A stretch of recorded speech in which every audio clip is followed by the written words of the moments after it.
Get in the know. Non-stop Vikings talk. It's Purple Daily on Score North and ScoreNorth.com. And I tell you guys I love you. I mean it from the bottom of my heart. I will ride with this group until they don't let us play anymore. Hey, who's still riding? Show of hands. You in the audience. Judd, Declan, are you still riding with the Vikings? You're still on board? Well, you know what, though? Again, for what? Is this the second time in 3 weeks or second time in a month that the Vikings had a difficult to accept loss, and then like the rest of the conference helps them just falls in line? Yeah, it's insane. Yeah, the Packers, and by the way, we have Packer vent line for you on today's episode of Purple Daily, and it is like glorious. There's a couple of good clips. You know, the standard is there's going to be some funny clips, but we have the holy grail of all Packer vent line clips on the show today. And the Bears didn't the Bears have a 10-point lead in the second half? Joe Flacco was throwing interceptions. Yep. Yeah. Man. Yeah, the Bears choked that game away. And I mentioned the Bears because the Bears technically weren't they 5 wins coming in? Like the Bears were kind of creeping back into that wild card hunt too. But yeah, you had a bunch of teams that the Vikings are still sitting in the same seed as they were. So I was going to say they're still in the 6th seed. 6th seed. Teams are like, no, okay. Vikings, we'll help you out. We'll take care of this for you. Don't worry about it. We got you covered. I know you guys. I see you guys trying to tank, a little sneaky December tank right there. You tried to do it against the Raiders by not scoring, and then the Raiders are the Raiders until they scored 63 a couple nights later. But okay, we're going to start here in a second with. There's been a lot of Kevin O'Connell chatter here that we're going to address, but a shout out to our friends over at Sound Story to start the show here. For all of you gift procrastinators, it is December 18th. Maybe it snuck up on you. You're looking at your calendar. Oh my gosh. Oh, now I can't even go online because it's not going to, my gift isn't going to ship fast enough, right? Well, this is where Sound Story comes in. This could actually be the best holiday gift you've purchased for someone or for your family. Think of Sound Story like a podcast in which the guest is one of the most important people in your life. Mom, dad, grandfather, whatever it is. I've told you guys, I never met one of my grandfathers. He died 15 years before I was born. He fought in World War II. He played football at Notre Dame. He has this incredible life story. I don't know what his voice sounds like. If Sound Story existed, I don't know, back in like the 60s, maybe we could have captured some of these stories. So starting at just $3.99, mysoundstory.com, you can get 10% off a gift card by using the promo code PURPLE, mysoundstory.com. Enter the promo code PURPLE. When you go to the Minneapolis section, for instance, I am one of the interviewers that could sit down. I'd love to sit down with whoever it is in your family and capture those stories so that you have them in video, audio form, studio quality conversation for you and your family. mysoundstory.com. Enter the promo code PURPLE. Okay, boys. There is a groundswell sleeper cell. I'm trying to decide like what is the name for the group of people that are mostly loud and angry on the internet. But we had a bunch of people on Ventline on Saturday come in and at the very least question Kevin O'Connell's ability as a head coach. But then like multiple people taking it as far as he should be fired as head coach of the Vikings for some of the things that we've seen here over the past couple of weeks. Let's start there, okay? This is the first time I didn't hear any of this chatter. Certainly, they lost a devastating playoff game last year. Nobody after 13 wins was like, fire his ass, right? And even when they started slow at 4-4, the biggest problem was turnovers. Kirk Cousins was playing his ass off. They go in, they're leading against Green Bay. Kirk gets hurt. Like, to me, there was criticism, but this chatter of fire Kevin O'Connell, it's picked up during these backup quarterback games. I'm not saying there's not things to criticize, but I find the notion that Kevin O'Connell should be fired or anywhere near a hot seat patently absurd. And I think we should open up for discussion here. We're curious what you guys think. Well, I think it's a multi-layered discussion of circumstances. And just to start off with, I agree completely. And he is not, like, there is no hot seat. He is not in any trouble. He is not, there's nobody is thinking internally in the real world of, well, this might be it. But here's where the discussion, I think, in some people's minds who think that he should be fired, I think it goes to two things.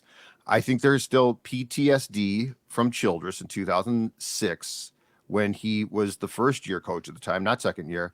And Mike Tomlin was clearly good. We didn't know how good, but he was a good DC. And, in 2007, Tomlin takes the Steelers job. Childress stays here. Childress has faults. Tomlin is still in Pittsburgh and has, despite the Steelers' shortcomings, proven to be a really, really good coach. And I think what's picked it up here is the fact that Brian Flores has done such a good job. If it makes sense, Kevin O'Connell, while he was criticized for hiring Donatel, in people's minds, especially those who are trying to pull the plug on O'Connell right now, they didn't see that necessarily as a fireable, let's fire him for this lousy DC. Their thought was, let's just replace the DC. But you guys know, whenever you get a coordinator who's considered to be good, who does a great job, and until the fourth quarter on Saturday, Brian Flores qualified. I think that's where the conversation, where the thought process is, well, you can't let Flores go. Like, if you got to keep Flores, you got to do whatever you can. And O'Connell's not doing a great job right now, so he should be fired. It is ridiculous. It's an absolute, and it's a non-starter. Like, there is nobody in their right mind, from the Wilfs to the front office. There is nobody saying, we really like Brian Flores, and these backup quarterbacks aren't achieving what we expected, so Kevin should be fired. So it's a conversation that is ideal for X or Twitter, ideal for social media, but it is a conversation that is nothing more than a free, I'd call it a lunatic fringe of Vikings fans who are far, far, far too enamored with how can we keep Flores, and aren't looking at what O'Connell really has had to go through, which is his starting quarterback was lost in Green Bay. But on the Flores front too, and I do think there's more of a legitimate conversation about, hey, both these guys have really interesting resumes. Like, I'm not firing Kevin O'Connell and replacing him with Brian Flores, because that's such an over emotional reactionary thing to do. But it's at least a discussion about resumes. Okay, one guy did a pretty good job in the face of some adverse circumstances as a head coach in Miami, and then his coordinator resume here has been brilliant this year. He had a lot of hand in some other defensive successes too. Like, comparing those two resumes and trying to figure out. By the way, the PTSD goes back to the 90s too, because Denny Green was the offensive-minded head coach for the Vikings. Tony Dungy was the defensive coordinator in the mid-90s, some really good defenses. He goes on to be the coach that goes to win a Super Bowl with the Colts, and did a good job with Tampa too. Couldn't quite get them over the hump to win a Super Bowl. But, like, is this what you want, though? Is a guy comes in, wins 20 of his first 30 games as head coach, and because the third string and fourth string quarterbacks looked weird and maybe there were some bad play calls, that we can't separate critiquing some things that we think should be different from fire his ass and put, like, are we really sure about Flores as a head coach too, with some of the stuff coming out, the way that Tua was treated? No. He's not a surefire bet to be Mike Tomlin. We're just projecting that. Now, where I'll point the finger at us a little bit, though, is like because we do produce content every single day. Like, we have sort of joked at times about Flores or, if you can keep. So, but I mean, nobody's really serious about that.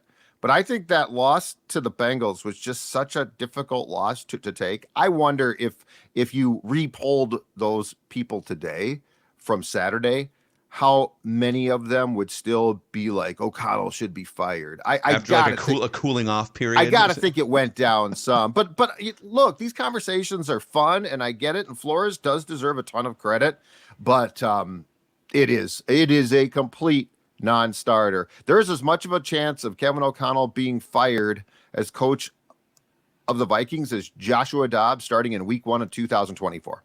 Unless Dex wants to put him on the Monday You're Fired segment right now. No, he's not. Is this a surprise turn here? No surprise. No double turn. No double turn happening here. I think my biggest issue, and I don't know how many Vikings fans identify with this, but the issue that I have with Kevin O'Connell is you see other young head coaches that have stepped into similar situations and made better of it. So what I mean by that is Mike McDaniel steps into Miami. Tua has this lost year with Brian Flores as head coach the year before. Says he throws the most prettiest, most catchable deep ball in the entire NFL. And everyone was like, what? What are you talking about? And then Tyreek Hill comes in and Jalen Waddle comes in, and when Tua's healthy, he's throwing really good deep balls, right? You're seeing it with San Francisco, that Brock Purdy steps in, last pick, great offense, is able to work with that. You see that with Zach Taylor and Jake Browning, for God's sakes, who are 3-0 right now, basically with Jake Browning as their starting quarterback, right? So you're seeing other offensive-minded head coach having to deal with not the exact same situation of your starting quarterback tearing his Achilles in Green Bay. But my point is, you've seen other head coaches take infrastructure that's a little shaky and prop it up. Now, 30,000-foot view, winning 20 of your first 30 games, I think you've done a pretty dang good job. But there are warts in his play calling. There are warts in some other things that people, I think, look at those other teams and situations and they say, why can't that be the Vikings with Kevin O'Connell? But the Mike McDaniel thing, okay, I'm going to poke at that because you're not the only one saying that. Well, look at what Mike McDaniel's doing. First of all, Tua was one of the top drafted quarterbacks. There's a huge difference. Like, if you give Kevin O'Connell Kirk Cousins, who's one of the 12 best quarterbacks in the world, he's 17-8. That's awesome. Like, that's one of the best winning percentages, if not the best, the last couple years. The 2021 Dolphins under Brian Flores had no Jalen. Well, they had Jalen Waddle. He was a rookie, right? He did catch 100 passes, but they didn't have Tyreek Hill running around, unstoppable. They didn't have the speed that they have at the skill position players. So, like, Tua was going to look better with. No, Mike McDaniel's done a good job, but Tua was going to look better with pretty much anybody that came in with those added weapons. Like, if you start to look at Kevin O'Connell's resume. So he's 20-11 in the regular season, which right on its face. Let's just stop there. Like, let's go no further on the resume. Kevin O'Connell is 20-11 as an NFL head coach in his first 31 regular season games. Hot seat? We're gonna like, what kind of mental gymnastics would you have to do to fire or put a guy in a hot seat that's won 2 out of every 3 games the first couple of years? If we stop there, he's 3-3 with backup quarterbacks the last month and a half, and that's where the chatter has started. Which means he's 17-8 when having a professional, relatively high-end starting quarterback in Kirk Cousins. And so I was kind of curious before the show started here. Boy, we get all passionate. I hear other fan bases too, like as you'll hear in some of these clips, Packer fans questioning Matt LaFleur. Well, it's funny, like Packer fans want Matt LaFleur fired now that he's got young quarterback, and they're kind of trying to find their way after Aaron Rodgers. Well, Matt LaFleur had one of the best records in the league with Aaron Rodgers. So if you just take NFL head coaches in their current spots right now, their current teams, current situations, here are the best records, percentage-wise. Andy Reid is number 1. Now, Andy Reid has done a great job even with Alex Smith, but that record has spiked because he has the greatest quarterback in NFL history, Patrick Mahomes. And he's done a good job also. There's like coach developing quarterback there too. Patrick Mahomes. Nick Sirianni is number 2. That roster is loaded, and he's done a great job with Jalen Hurts. But Jalen Hurts is incredibly talented. He was the quarterback at Alabama, Oklahoma. Probably should have been a first-round draft pick in retrospect, right? Bill Belichick, number 3. 20 years with Tom Brady will elevate your win percentage. Bill Belichick after Tom Brady can't get to the playoffs. Train wreck, right? Matt LaFleur, 4th on this list because the first 3 or 4 seasons were with Aaron Rodgers. Kevin O'Connell is 5th among current head coaches win percentage with their current teams. 17-8 with Kirk Cousins, 3-3 without Kirk Cousins. At the bottom of the list, all right, who are the coaches that should be fired? They're terrible. They're awful, right? Well, Frank Reich did get fired in his first season with a rookie quarterback. Jonathan Gannon in Arizona has the 2nd worst record with Josh Dobbs for the most part and like 5 minutes of Kyler Murray. Matt Eberflus has Justin Fields, who we're all kind of like, I don't know, he can run, but the guy can't read defenses. Robert Saleh is 4th worst. Zach Wilson is his quarterback, or worse, right? Ron Rivera, 15-1 with Carolina one year when you have superpower Cam Newton. Right. Give him Taylor Heineke and Sam Howell, and he's got the 5th worst record. Arthur Smith, that guy's a buffoon. He has Desmond Ridder as a starting quarterback.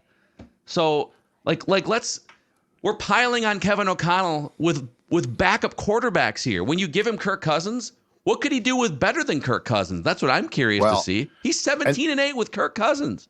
And if you are looking for a reason to call for O'Connell's head, it is going to be who ends up at quarterback here long term. That list you went through, his whole, again, I'll go back to, I've been saying this and I'll continue to pound this drum. He was hired to find a quarterback. And I don't know if it's going to be Cousins again. I don't know if they're going to draft a QB, but what ultimately will make him or sink him isn't necessarily what occurs on a given Sunday. It's what occurs probably on draft day. That's going to be like Arthur Smith is in Atlanta to find a QB. And I would side with Buffoon. I don't think he's very good. But what ultimately makes or breaks these guys, and I mean, the poster child, and he's not an offensive-minded guy, but the poster child is Belichick. He hit on the guy. And without him, he is an okay coach at best, probably. But that's and Shanahan, the difference. Choose another guy. We're like, Shanahan, okay, let's give him Nick Mullens for 2 seasons, and they're terrible. Right. Then we give him Jimmy Garoppolo or better, and he's gonna coach that team to a 12 or 13 win season and go deep in the playoffs. Did you notice how much the bottom of the list that you read is defensive guys? Let's see here. Let's go through. Yeah, Frank Reich, offensive guy. Offensive guy. Yep. Jonathan Gannon, defensive guy. Right. Defensive Jonathan guy. Gannon. Right. Yep. Defensive guy. Matt Eberflus, Defensive guy. Robert Saleh, defensive guy. Ron Rivera, defensive guy. Arthur Smith is an offensive guy. Right, and that's what I'm saying. So yes, but that's why. So like, what is going to determine O'Connell's fate here, and it's going to, and look, folks, it ain't going to play out in January of 24.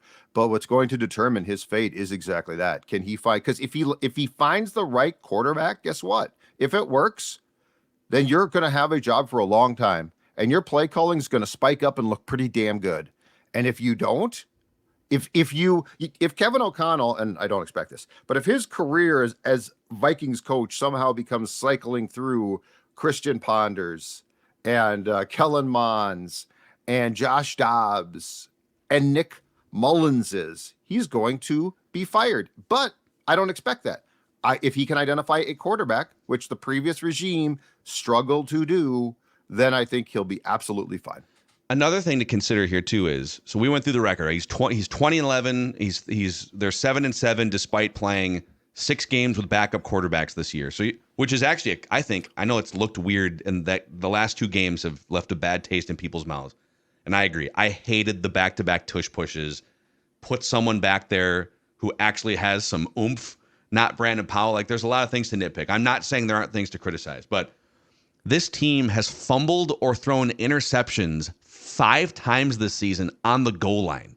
The goal line, not like, oh, we're at the 40 and we're driving. They had another one. Nick Mullens threw another one this last week against Cincinnati, where if they just shut it down for a second or run the ball or throw the ball away or kick a field goal, right? But if you say, okay, 5 fumbles or interceptions on the goal line, how does that impact your wins and losses?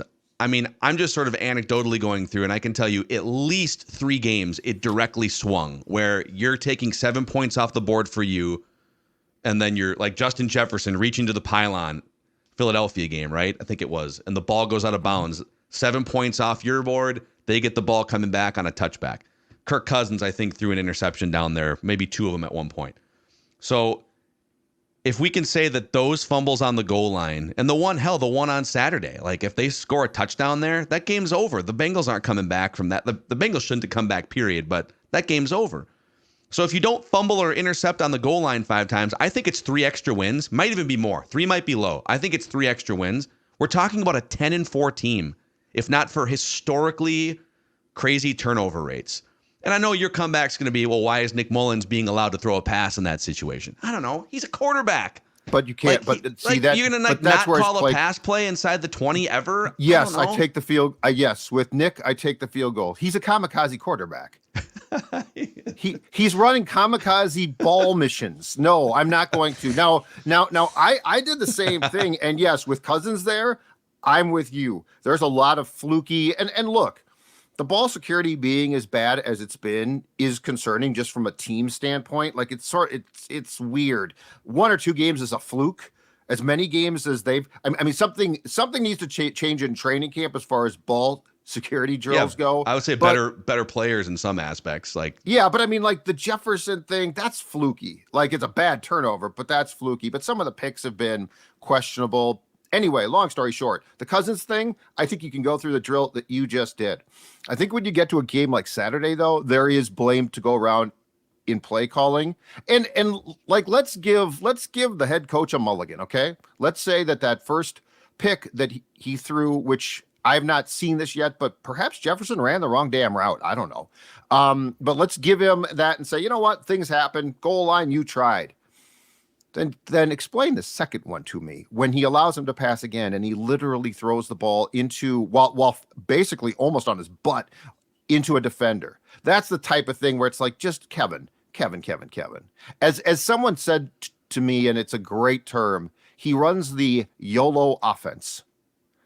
You only live once, so just keep going for it. And it's like, okay, when you have Nick Mullens, dude, at that point in time, Greg Joseph, take Declan's guy. You know what? In that case, I'm Team Declan. Take Declan's guy and let him kick the field goal. Yeah, so I do think that there's blame, but I do not think, but just to be very, very clear here, to say he should be fired for it, that'd be like kicking your kid out of the house for like his or her first offense of something. They took the car or something like that. You're not going to kick him out of the house. You're just going to be mad. Yeah. Just one last thing on like the Mullens. I generally agree with you. My gut was screaming during those drives, God, your defense hasn't given up a touchdown in a month. Now, of course, that changed very quickly in the fourth quarter. But if you could just get a field goal here and a field goal there instead of those 2 interceptions, now it's 23. I think it would have been 23-7 if you add those 2 extra field goals on. Is that team really feeling like they can come back in that spot? But because the turnovers happen, now they feel great. Now there's momentum. Yep. So my gut in the moment was, let's shut it down here. Okay, let's not get crazy. Field goals are probably going to win you this game. On the other side, Nick Mullens has started 17 games in his NFL career. You can't not throw the ball. You can't just like refuse to throw the ball. So I'm a little torn on it, but again, that's a criticism of, okay, if you could have one, if it's a mulligan, you could have back, right? That's fine. We can debate that, and you're probably right. Like, he probably would have leaned on the run game even more than they did. That should not be a direct path to he should be fired. He's a clown. He's a moron. So just wanted to pour some cold water on that for whatever percentage of fans feel that way. And I hope it's not more than about 3%. Stop. Calm down. Take a deep breath. Kevin O'Connell is a really good NFL head coach, especially when you give him a quarterback. Did you say take a deep breath? Yes. Perhaps you should be talking to Packers fans, Phil Mackey. Perhaps you should be talking. Can you play the OG? Can you play the OG? Legendary segue by Judd there. We will play this Packer vent line clip in just a moment after you tell the audience how they can lose some weight here. With it, it's holidays, it's kind of tough, but why don't you get a 2-week head start before January when most people start to jump in and lose weight? Absolutely. If you do want to drop weight, like Sports Dad there, down 40 pounds a couple of years ago, actually, Livia Weight Control Centers is where you need to go. It is who you need to contact, because guess what? They're going to help you drop that weight, and they're going to help you do it efficiently. And here's the best part. They're going to help you keep the weight off. 855-GO-LIVEA, Livia.com.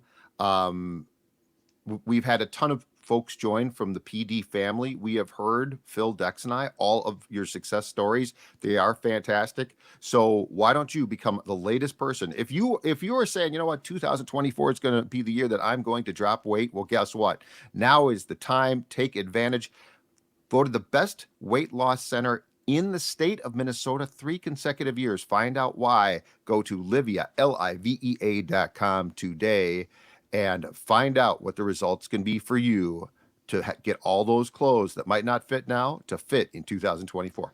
Also on the health train here. So AG1 is, I discovered AG1 about 6 years ago, one of my favorite podcasts. Shout out Tim Ferriss Show for introducing his listeners. And now I get to sit here and tell you guys, Purple Daily listeners, AG1 is like nutritional insurance to start your day. 1 scoop mixed with a bottle of water, maybe in the morning. Maybe it's a middle of the day thing for you to get rid of that brain fog and just feel that jolt of energy. But you've got your full allotment of nutrients for the day, 75 high-quality ingredients. AG1 is foundational nutrition that supports your body's universal needs like gut optimization, stress management, immune support. It's tough. You're on the go, especially this time of year. I mean, how many different little gatherings, you're at work, there's always cookies all over the place. You just want to make sure you're getting the right nutrients. Not that you can't have a cookie once in a while, too.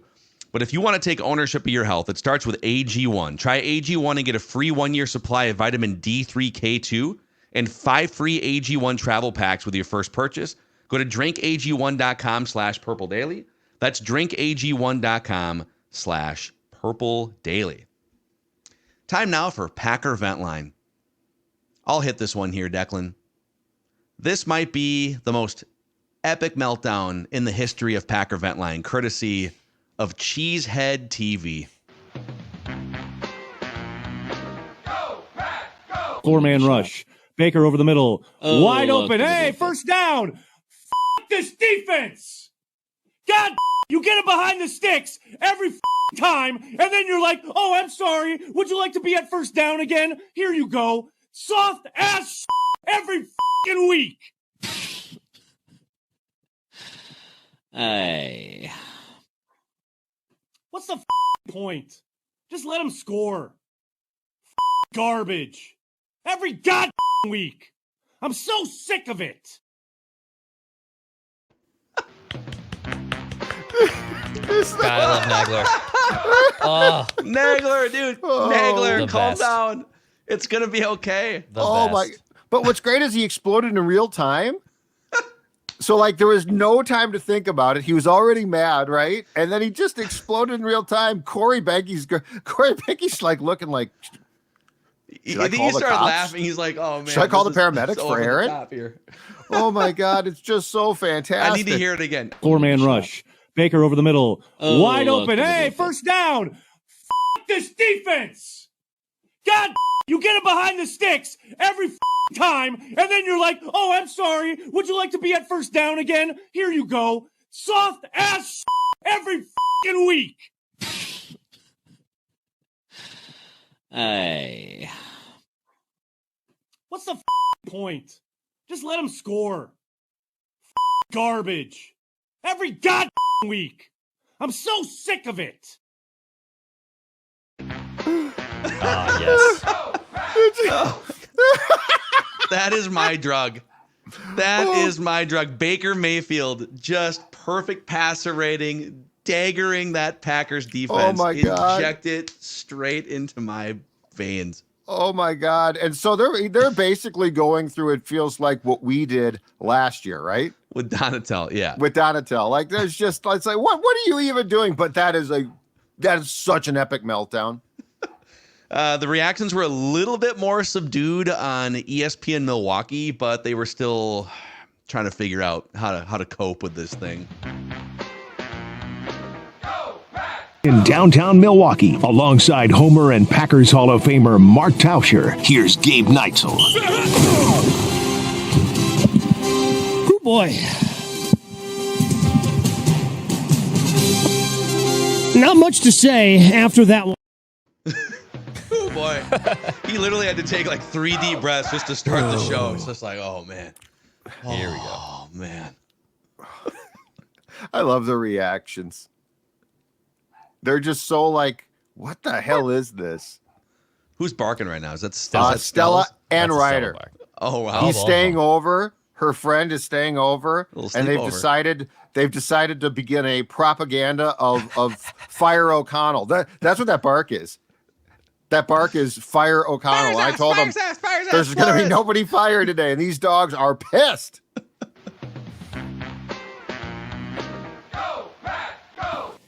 Well, I'm not expecting it to happen. And somebody just tweeted this at me. Apparently, it's the first visiting quarterback ever with a perfect rating at Lambeau Field. If something happens that speaks poorly of the Packer defense, the first thought is, I'll bet you'll bear who's the coordinator then. Because let's add to the list. Is this worse than 363 yards rushing by the Eagles against the Packers? Which is worse, Gabe? I think 363 yards rushing still trumps it. 363 is, that's just. Joe Barry, even when he's good, he's bad. And when he's bad, he's really bad. Yeah, it's. And this, for Baker Mayfield to beat you, fine. For Tampa Bay to beat you, fine. For him to have a perfect quarterback rating. Oh, man. Homer was sedate compared to. Nagler set the bar so high that like there's almost no meltdown now from the Packers side that can approach it. Four-man rush. Baker over the middle. Wide open. Hey, first down. F*** this defense. God, you get it behind the sticks every time, and then you're like, oh, I'm sorry. Would you like to be at first down again? Here you go. Soft ass every fucking week. Hey. What's the point? Just let him score. Garbage. Every goddamn week. I'm so sick of it. Corey just going, just curls up, rolls under the table. He's like Quagmire in that Family Guy scene when they're. Judd, you're muted, by the way. I know. I'm trying to block out the dogs barking. Oh my god, it's so funny. It was so funny. I swear to God, I've watched that clip 20 times this morning, and it's hilarious every single time. Oh, yeah. Well, you think he's done like 3 times, don't you? Oh, but he just kind of, he's kind of doing there, and the Packers line up. Oh Yeah. man, disappointing play. Oh! That must be what happens. Well, if we had done our show in real time in the fourth quarter of the Bengals game, not saying the F-bombs and the GDs, but I mean, there would have been some real time plays where you would have been like, what? What is happening? Yeah. Why? Why are they doing 21, whatever that was. It's good to see them join us in some pain, though, It's good to see them join us in some true ineptitude pain right now, and to know that your quarterback can't come back and fix it. No, I mean, Jordan Love has been acceptable, but he's not saving a terrible defense like some of their other quarterbacks. I didn't realize Baker had a perfect passer rating. I was a red zone guy, which was fabulous on Sunday, but I didn't realize that Baker was that good. Dude, it was 4 tuds. Wow. Yeah, I had to emergency start him in a fantasy playoff game because I had quarterback emergency situation. I was like, oh my God, I'm literally starting Baker Mayfield right now. Yes, this is great. 400 yards, 4 touchdowns. It's against Joe Barry. All right, it's time. The Rock knows how you feel about pie. For Chef Judd to slice up a pie chart of blame from a devastating loss. Blown 17-3 lead. Yep. Nick Mullens trying to be a hero, failing. So I did this immediately after we got done with Vent Line and our shows on Saturday. And so I woke up this morning and I thought, I'm going to take another look, calm down 2 days after, not hot about it as much at least. And I'm going to take a look and, might make some changes. Well, I took a look at it. I'm not going to make any changes because I think they're still all applicable, despite the fact that I'm not as mad. And yes, it still was a terrible loss. So anyway, what do we have here? We have 5 slices. So a relatively small Zolgadian pie chart of blame. 5 slices. All right. Okay. Let's start at the bottom. 5% small holiday helpings of pie go to cornerbacks Caleb Evans and Mekhi Blackman. Now, there were people complaining about Byron Murphy Jr. as well, and yes, I know PFF hates him, but I'd like to pick on what was among the biggest plays all day, and that was the T. Higgins catch and twirl like a ballerina to score a touchdown when he caught the ball along the sideline at about the 1 or 2, and then scored. So Evans gave up that catch. And the Bengals did their fair share. I'm not sure what the PFF grades are, but the Bengals did their fair share of picking on a Caleb. And that was one. Okay, so it's not a great, you get beat, that's not great. But, all right, Mekhi Blackman saved the day. How you say? Because he's flying over towards the pylon, towards where the play is taking place. And he has a chance to at least make sure the whirl and twirl from T does not take place. But he also has a chance to knock the receiver out of bounds before he lands. Like, as a dual coverage, you've got a lot of opportunities to blow that play the hell up, which is what you needed. Instead, Mekhi Blackman watched the play. Yeah. He just sort of watched it, just like, hey, man, I think he might pick off the ball. What's going to happen here? Oh, you know what? Mekhi Blackman was me, but I was on my couch.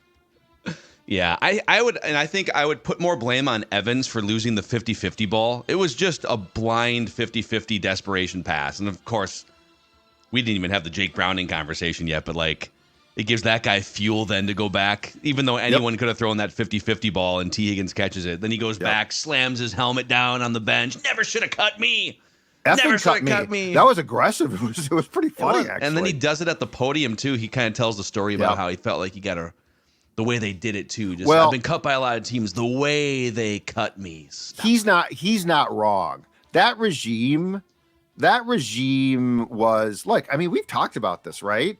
Like to send him to the hotel and say, you might be practice squad, which by the way, would have made a ton of sense. And then to not call him, basically, that's pretty Bush League. It is. I will say on both sides, it's like, Jake Brown, dude, just calm down for a second. You're not guaranteed tomorrow in your current spot in the NFL. So maybe just be a little more humble in that situation. That's fine.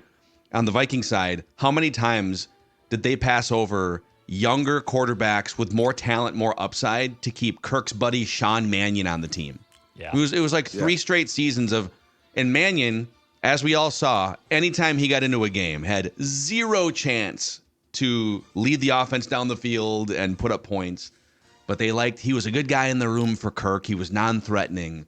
Yep. So Jake Browning was one of those guys, right, that they passed up on. And Jake Browning at that time could not play, but that's why the practice squad exists.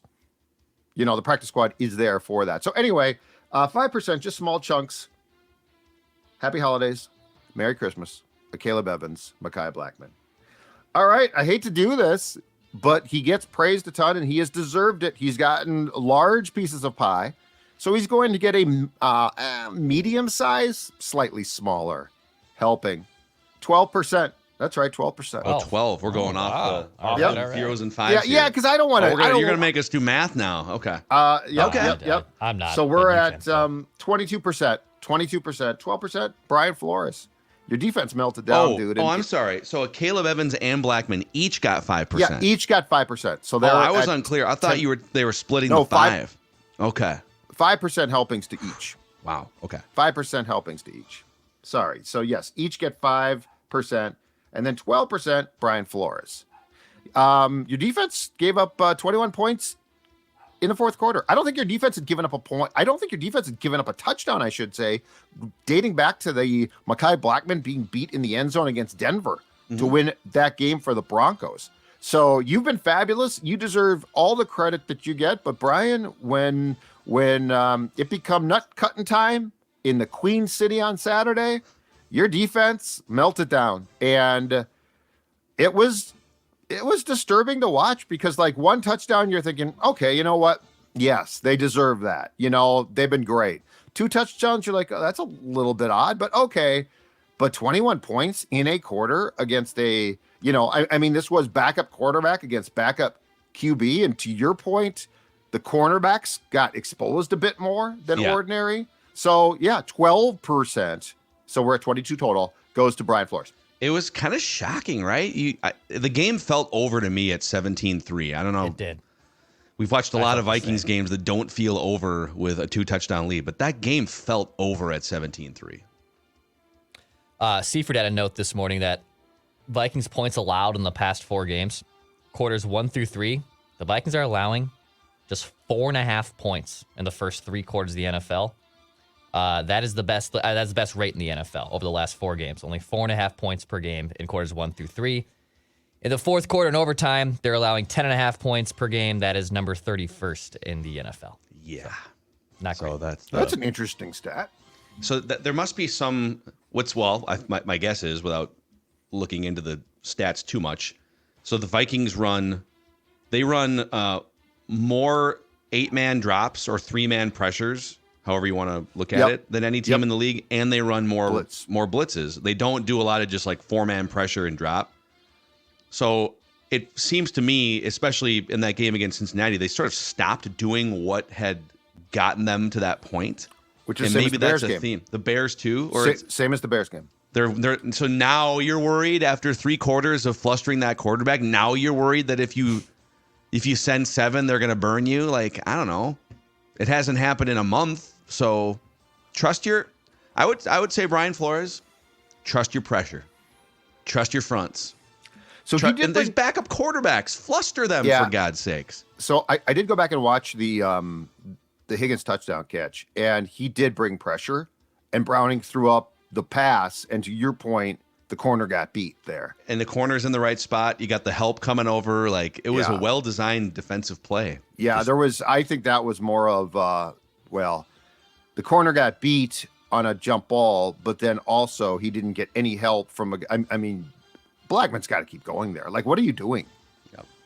Yeah, that was not a good look at all. Rock knows how you 12% to defensive coordinator Brian Flores. All right, let's get to the final two. Let's just rip the Band-Aid off. This is where it's at. This is how it's going to be. 30% Nick Mullens. Wow. 30%. And we can look at his stats. Oh, look at his stats. Look at those stats. Stats. And I'm going to tell you right now, you know what? I'll go back to what I said about Kirk Cousins for years. I don't care about your stats. What did you do when it mattered? What did you do when the pressure was on? When the heat was on? And Nick Mullens, threw two of the worst picks. I've heard people trying to make excuses because Hendrickson was offside on the pick six that didn't count, but I still didn't love that play because he did throw a ball in which the route got completely jumped. And I don't remember, am I wrong here? I don't remember seeing, at least on TV, anything that indicated to the offense that was a free play. It would have been he was offsides, so it should have been it would have been a free play had they. But if Mullens had realized that, like, let's say he's like, oh, okay, free play, and just throws a stupid pass, he's like, I really don't care about that.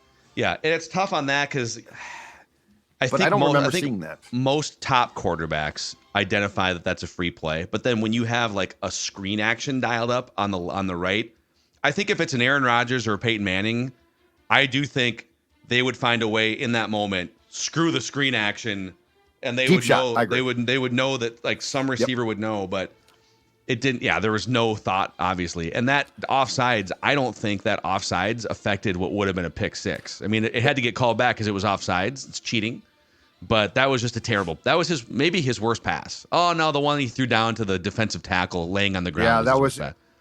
And then he's like, but my arm was going forward. The ref's like, that's why it's an interception. Well, or I think if it would have been grounding either way. So, I think he didn't see. I think Mullens at first thought they were calling a fumble. Right. And he's like, no, but my arm was. And then TV's like, yeah, it was going forward, and you threw it right into the breadbasket of the defender. Yeah. Okay, let's say back to that pick six for a second, that wasn't. If that turns out to be, because he had already racked up the 2 turnovers previous, right? That would have been the third one, right? Yeah. I think, like, in succession. Yes. If that happens, I'm trying to remember what the score was. Does he get benched for Jaron Hall in that moment? And even if not, like, let's say he throws that pick six and that's kind of how the game swings and ends. It was confirmed today by Jeremy Fowler, ESPN, former Vikings beat writer, that the Vikings will start Nick Mullens next week against the Lions. Yep. If that pick six gets home, does he still start against the Lions? Oh boy. I don't know. Now, I did get a note, and we can check with Boone, but I did get a note that said that play was designed, and again, take this. I'm not saying this, and I don't know if it's correct. I got a note that said that play was designed as a tunnel screen to Chandler, and Hendrickson blew up the chance for it because of the fact that he was offside, and so that's when Mullens turned to his right. But to go back to your point, Phil, which I completely agree with, free plays don't often become short passes. They're almost always like, let's take a shot. So, But yeah, you bring up a fair point, because if he throws that for a pick six and it counts, that is right there. What, 6-12? Well, no, it's 21. It's a 21 point swing of what you've screwed up. Yeah, potentially. So we'll see. And we can have a larger discussion tomorrow about, like, how long his leash is. But okay, let's get to the final. I believe 48% in here. 48% goes to a guy that had another bad day. He just had a bad day. You had a bad day. You didn't coach well. 48% goes to Kevin O'Connell. He had a bad day. I agree with everything we've said. I'm with you, both of you. I think we all agree Kevin O'Connell's job is not in jeopardy, nor should it be. And quite frankly, no matter how much you like Flores, I'm not firing O'Connell to turn to a defensive guy who's been outstanding and I want to keep, but who has had some questionable decisions and relationships with his players, and most importantly, his quarterback with the Dolphins. But yeah, 48%. The Vikings have now surrendered leads in the final 2 minutes in each of their last 3 defeats. Okay, that's a problem. That's a problem that extends to coaching. The tush pushes were, well, the first one, like, let's continue the theme of mulligans. Let's give Kevin O'Connell a mulligan. First, I'm good with a sneak. Try a sneak. Yep. But Brandon Powell tried the push on the first one on 3rd down. The Vikings, O'Connell's like, I thought we made it. The officials are like, no, you didn't. But I mean, okay, so let's just mulliganize that one and say, okay, you tried. But then you dial it back up. Basically the same exact play. And another good breakdown I saw was this. So Kevin O'Connell said that they ran that play fairly quickly. Here's what I think transpired in putting the timeline together, okay? 3rd down is real close. It's really close. The Vikings thought that they had the 1st down. O'Connell starts to dial up a play on 1st down. The officials are like, oh, no, we're going to measure, blah, blah, blah. So Flores says, what we saw, it turns out, was Flores saying, call a timeout so that they can allow the measurement to occur. Let's not hurry through this. Let's make sure. And according to O'Connell, the officials came to him and said, the guys upstairs have looked as well by now. It's not a 1st down. So I think the misrepresentation of the original thought, Flores was not saying call timeout dummy. He was saying, let's stop so we can make sure that they get this right. The official said it's right. And so that's when O'Connell said, I wanted to go quick again because I didn't want the Bengals to put their goal line package, i.e. a bunch of great fat guys, into the game. Okay, but whatever package they had on the 3rd down play was enough to stop. And Orlovsky did a breakdown of both plays, and they basically had 2 big guys in the middle ready for that play. So O'Connell's logic really didn't make a lot of sense. Yeah, and so, man, there's so much to unpack, but I think the most, if there is a fireable thing here for those of you that want KOC fired, it's not really the tush push stuff, whatever. Like he could always point to, hey, quarterback sneaks work 85% of the time. So why would we not run that twice and see what happens? Well, but Nick Mullens is not a very athletic guy. Like he's not getting the same push that Josh Allen is getting or that Jalen Hurts is getting, right? And then you got the wrong pusher behind him. But I would say, taking this long to discover that Ty Chandler should be your workhorse running back of all the options on the roster, it was a first guess by idiots like us and fans going back to training camp. Like, why don't there must be something we're missing, right? Right. Nope. Ty Chandler was awesome in that game. He made up like half of their offense, right? So to me, that was like, in terms of the 48% to KOC, I would say a large chunk of it is, congratulations, you finally discovered Ty Chandler. Nice job, guys. Yeah. And I think my frustration in how the Dobbs thing played out at the end for him and then with Mullens on Saturday, I think my frustration is O'Connell is, like most coaches, seems to be super stubborn about what he wants to do. And he doesn't seem to be situationally aware enough to realize the limitations. Yep. It's like, dude, it's Nick Mullens. He's basically you. And I know you think you were probably good, but the reality is you really weren't. You're a good coach.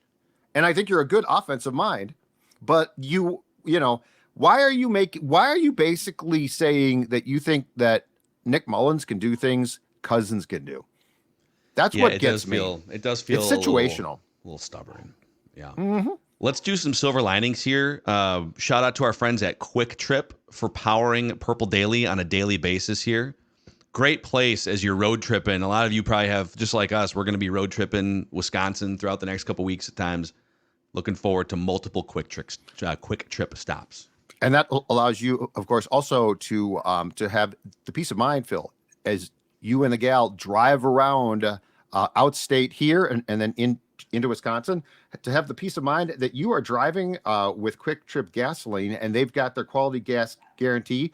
That's because Quick Trip backs every drop of gasoline with that very quality gasoline guarantee. Get to your destination without worrying about what's in your tank. And of course, that's absolutely essential this time of year when it's cold outside, when there can be sketchy traveling conditions. quality gasoline, incredibly important. It's just another way Quick Trip provides outstanding customer service. And that's the thing. You got a lot of choices, right? And there's a lot of convenience stores and they really don't care. Quick Trip, they care, fast, courteous, professional, all of that good stuff. So check them out and make sure you take advantage of that quality gas guarantee. What's happening on Underdog here, Dex? We got a great slip from Kenny. Kenny had an awesome slip he sent me from that Vikings-Bengals game. Wasn't able to see at the end of the Bengals selection he made. Regardless, a 5-pick payout. Nice little Christmas payout for him here as he's looking for his Christmas gifts. Took the overs on Jefferson and Chandler and Addison and even Nick Mullens. So if you want to do that as well, you can go to Underdog Fantasy, promo code SCORE, SKOR. They'll match your first deposit up to $100. You can go to Underdog Fantasy on the App Store or on the Google Play Store. Download it. Promo code SCORE, SKOR. They'll match your $100 and send us those slips. We love showing these slips on Purple Daily. Go download and join the fun on the Underdog Fantasy app. Silver linings. Let's go around the room here. Judd, give us a silver lining. Ty Chandler. Like if he is not your starting back now, and I don't care if Madison is 110%. But yeah, like we finally got to see what I think in this case, the majority of Vikings fans have wanted. We got to see him get every opportunity to be the man. And, he did not disappoint. Okay, he has problems blocking, perhaps. All right, work around it, ladies and gents. Kevin O'Connell. CJ Ham can help block. But it's funny. I think that up until now, I think there was a lot of talk about, okay, is Madison that bad or is the offensive line, which by the way, was getting pretty damn good PFF grades in run blocking, or are they not pulling their weight? Saturday, the answer came. It's the running back, and the absolute silver lining, not just for 2023, but for next season, I think, is we have now seen that Ty Chandler has the ability to be your number one running back. For me, it would be having Justin Jefferson back on the field for all 4 quarters and just kind of opening up the offense. I mean, yes, Nick Mullens had two obviously specifically atrocious throws, but he targeted Addison, who had a big game, 111 yards, 2 touchdowns. Jefferson was targeted 10 times. Hockenson had some big grabs. Having Jefferson's presence there, because obviously he's the best wide receiver in football, opens things up. And it's kind of a shame that we haven't really been able to see really this offense at full strength with either Jefferson having a hamstring injury. Obviously, Kirk goes down with the Achilles. On Saturday, you had Brian O'Neill out. And that is, I don't like to get too far in the weeds of ifs, ands, and buts, especially in sports, because in football, these injuries are just going to happen. But man, when you have Jefferson on the field, your entire offense, all these weapons open things up. And I would say that's definitely a silver lining for me. I think my silver lining is the current standings. Either way. Let's start on the positive side, okay? Or if you want the Vikings to go and make the playoffs and stuff, right? So they didn't lose any ground in the standings. They're still the 6th seed. They didn't even fall out of their seed after losing that game. It's remarkable because it wasn't a conference loss, so it doesn't really screw up your conference tiebreaker, which the Vikings have the best conference record of all those teams that are muddled together. Also, if they win out, which seems unlikely, but if they win out and they beat the Lions twice and the Packers once, they win the division if the Lions lose at Dallas, which is likely at this point. They play Dallas Saturday the 30th. So you could still win the division despite losing to the Bengals. But then on the flip side, if they were to lose out, which is also a possibility because the Lions are a better team, so you could lose 2 to the Lions. You could easily lose a coin flip game to the Packers. There's still a chance the Vikings could have a top 10 draft pick if other things go right between where they are and teams like the Falcons right now are in that 10 spot, and they're just a game behind the Vikings in the standings or a game ahead of them in the reverse standings. So there's just all sorts of options here. I think the worst option would be going 1-2, missing the playoffs, but not drafting. Right. You'd be drafting 16th or 18th or something instead of 10th or 11th. But we'll see. That feels like the conclusion that makes sense in Vikings history, right? You fight your ass off. Thing to 8-9. Yeah. So, all right, there it is. Those are it's your pie chart. Little defense of Kevin O'Connell in terms of those of you who want him to be canned, and one of the greatest Packer vent line clips. In fact, let's play that clip one more time to finish out the show, and then we'll see you guys tomorrow. Four-man rush. Baker over the middle. Wide open. Hey, first down. F*** this defense. God, you get it behind the sticks every time, and then you're like, oh, I'm sorry. Would you like to be at first down again? Here you go. Soft ass every week. Hey. What's the point? Just let him score. Garbage. Every week. I'm so sick of it.